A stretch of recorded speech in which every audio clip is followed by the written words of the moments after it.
진골추나 유경환입니다. 글이나 그림을 그리시는 분들, 컴퓨터로 작업을 많이 하시는 분들, 네 번째 손가락에 좀 힘을 많이 줘서 일을 해야 되는 직업을 가지신 분들한테 많이 나타나는 네 번째 손가락 통증에 대해서 공부해 보겠습니다. 손을 많이 사용하다 보면 나도 모르는 사이에 이 네 번째 손가락, 특히 이 둘째 마디, 이 부분이겠죠? 이 둘째 마디의 통증이 조금씩 생겨나고 시간이 지나면서 그 통증은 좀 참기 힘들 정도로 커지게 됩니다. 이 통증은 사실 치료하기가 상당히 어려운 그런 통증입니다. 여러 가지 치료와 약 복용을 해도 치료가 잘 안 되는 그런 통증류입니다. 그래서 통증을 해결하지 못해서 통증이 심할 때마다 진통제로 버티시는 분들을 많이 볼 수 있습니다. 더 힘든 부분은 이런 통증으로 인하여 수면을 제대로 취하지 못하게 되므로 이 손 전체, 어깨, 그리고 심지어 목까지 통증이 확대되어서 일상생활에 큰 지장을 초래하게 되는 그런 겁니다. 그렇다면 왜 하필 이 네 번째 손가락에 또 두 번째 마디에 그 통증이 발생할까요? 대략적인 원인은 일단 손을 많이 사용하다 보면 힘이 제일 약한 쪽인 이 네 번째, 다섯 번째 손가락에 있는 근육들이 좀 회복이 좀 더디고 경직 상태가 다른 부분에 비해서 좀 오래 유지됩니다. 충분한 휴식과 그 다음에 이렇게 스트레칭 같은 것을 통해서 회복을 시키고 다시 또 사용하게 되면은 이 문제가 별로 없습니다. 그런데 회복이 되지 않는 상태에서 또다시 좀 과하게 사용하게 되면 근육의 경직으로 혈액순환도 나빠지고 또 점점 신경 흐름도 막히게 되므로 이러한 상태가 계속 유지되는 겁니다. 또 이러한 상태가 계속되다 보면 혈액과 신경 흐름이 가장 안 좋게 되는 이 두 번째 마디에서 통증이 시작되고 시간의 흐름에 따라 더욱 악화되어 급기야는 정말 참을 수 없을 정도의 통증이 동반되고 주변으로 통증이 번져나가게 되는 것입니다. 결론적으로 통증의 원인은 손가락을 좀 과하게 사용한 것이고, 둘째로 손가락에 적당한 휴식을 주지 못한 것, 또 손가락 관리, 스트레칭 같은 것을 제대로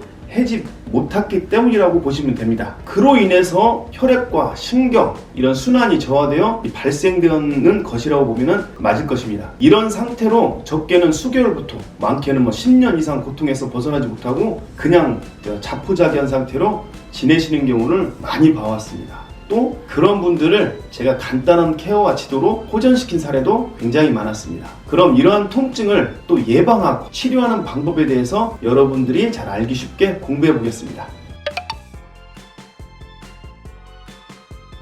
치료 방법입니다. 경추 7번과 흉추 1번을 교정합니다. 먼저 경추 7번과 흉추 1번 주변 근육을 충분히 이완시켜줍니다. 대부분의 경우 경추 7번과 흉추 1번은 아픈 쪽, 곧 통처 쪽으로 이렇게 변이가 발생이 됩니다. 그리고 또 동측으로 변이가 발생되면서 후만 변이까지 같이 발생이 되는 것이 대부분입니다. 그에 맞게 교정하시면 됩니다. 충분히 주변 근육을 마사지나 기타 방법을 통해서 이완시켜줍니다. 그런 후에 이와 같은 도구를 이용해서 고타법을 실시해서 심부에 있는 근육까지 충분히 이완을 시켜줍니다. 그런 후 변이가 있는 통처 쪽, 그쪽에서 반대쪽으로 이와 같이 도구를 이용해서 부드러운 고타법을 실시합니다. 그런 후에 마무리로 후만되어 있는 주체를 정면으로 이와 같이 또 다시 고타법을 실시해서 정상 위치로 먼저 경추 7번과 흉추 1번을 교정합니다. 두 번째는 목 근육, 사각근을 부드러운 마사지와 고타법을 통해서 이완시켜줍니다. 여기에 보면은 까만색으로 칠해놓은 게 바로 흉쇄유돌근이고 그 밑쪽으로 사각근이 위치해 있습니다.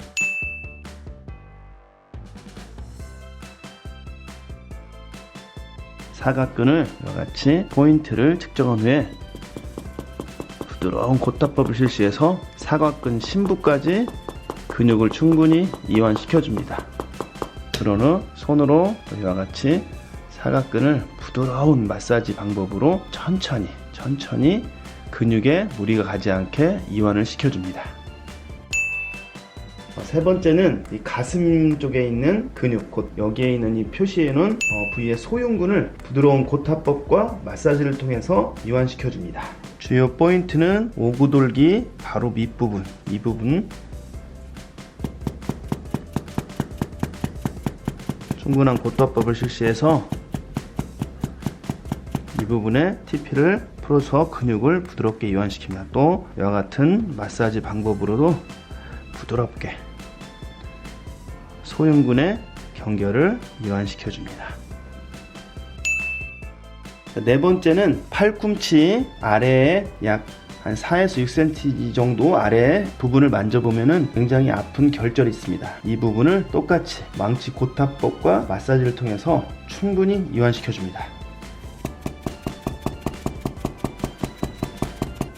부드럽게 근육이 이완되는 것을 느끼면서 이 부분의 결절을 충분히 이완시킵니다. 그리고 난 후 똑같이 아픈 통처를 이와 같이 충분히 마사지를 통해서 이 결절을 풀어내줍니다.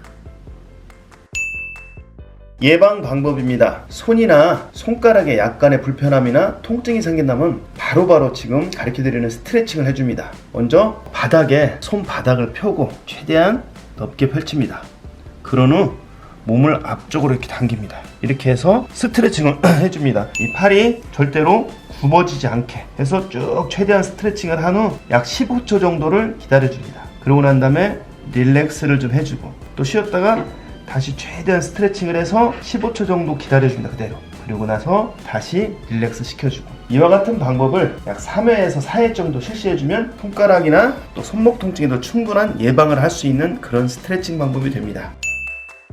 두 번째 방법입니다. 두 번째 방법은 손을 지금 이와 같이 자세를 잡고 먼저 손을 뒤로 최대한 꺾어서 스트레칭합니다. 그리고 손을 또 안쪽으로 최대한 돌려줍니다. 그런 후에 또 손을 약간 최대한 옆으로 기울여줍니다. 이 세 가지 방법을 동시에 같이 실시합니다. 뒤로 꺾고 안으로 돌리고 약간 옆으로 돌려서 이와 같이 최대한 스트레칭을 해줍니다. 그런 후에 15초 정도를 그대로 유지해줍니다.